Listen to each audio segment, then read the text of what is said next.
Hello dear brothers and sisters in Christ. This is the fourth video of false teaching and cult doctrines, and in the former video I was interrupted by the phone ringing, so I put the sound off so that I will not be interrupted again. Critics argue that we should all just get along. This may be the world's view of truth, but it is not God's. The Bible warns that ungodly men will pervert the truth, and we are commanded to search the scriptures, know the truth, and defend it. In 1 Peter 3, it tells us to be ready to give a defense, and in the King James Version it puts it a bit different. 1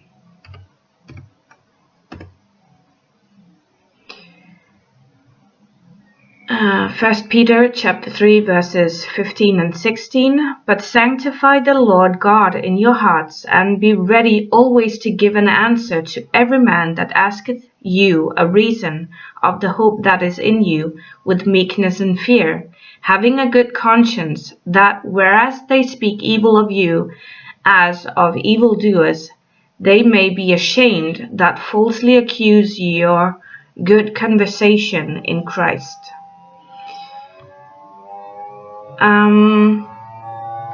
We are not passive bystanders, but we are warriors called into action to defend the truth in love. Silently watching people be led down the path of deceit is not love. Revealing the lie by shining the light of truth isn't hate. Proverbs chapter 17 verse 5 says, "Open rebuke is better than love carefully concealed." And I'll have that in the King James as well. Proverbs 27:5.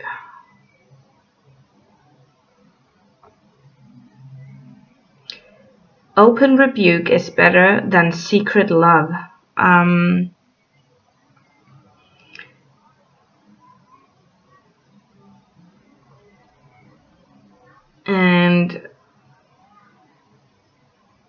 I'm asking the Holy Spirit to reveal,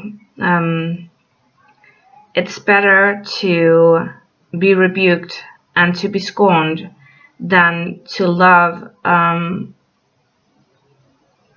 in secret what is ungodly, what is bad, what is an abomination unto God.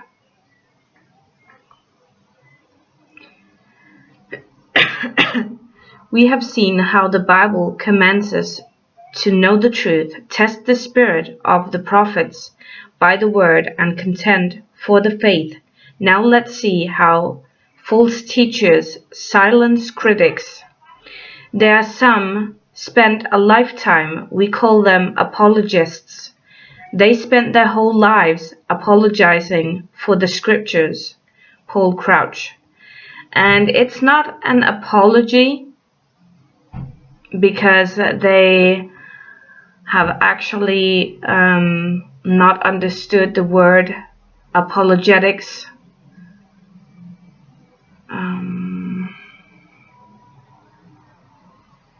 I'll try etymology.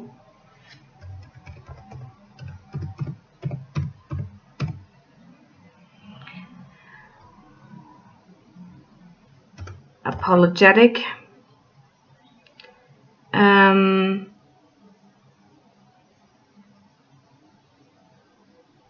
Vindictory. Defensible.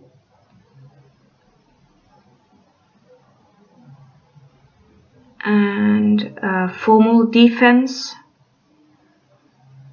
And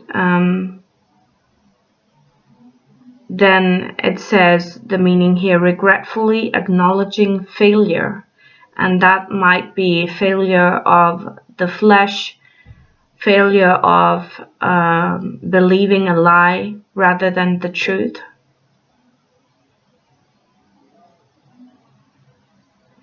So this is what it really means.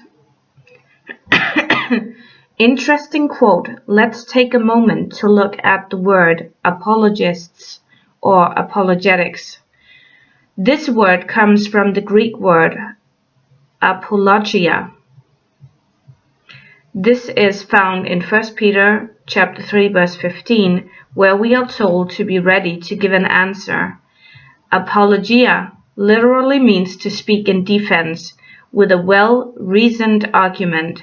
What Paul Crouch calls apologizing for the scriptures, the Bible calls defending the faith. Why are apologists mocked by Crouch? As we will see later, it is because his doctrine does not align with Scripture. Instead of defending his doctrine, he is mocking those who question it. This same sentiment is echoed by John Avancini. I'm not impressed with the apologists. I might as well get it out. I used to be one. God forgive me, and I promise never to do it again. This is again true mocking. How can anyone ask God to forgive them for defending their faith with reason and searching the scriptures as commanded by God?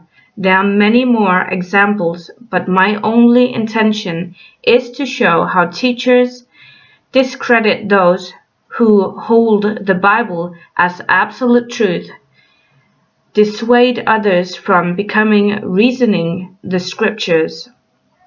I also want to show that in the foundational issues of Scripture, there is a marked difference between the fastest growing sect of the Church and historic Christianity.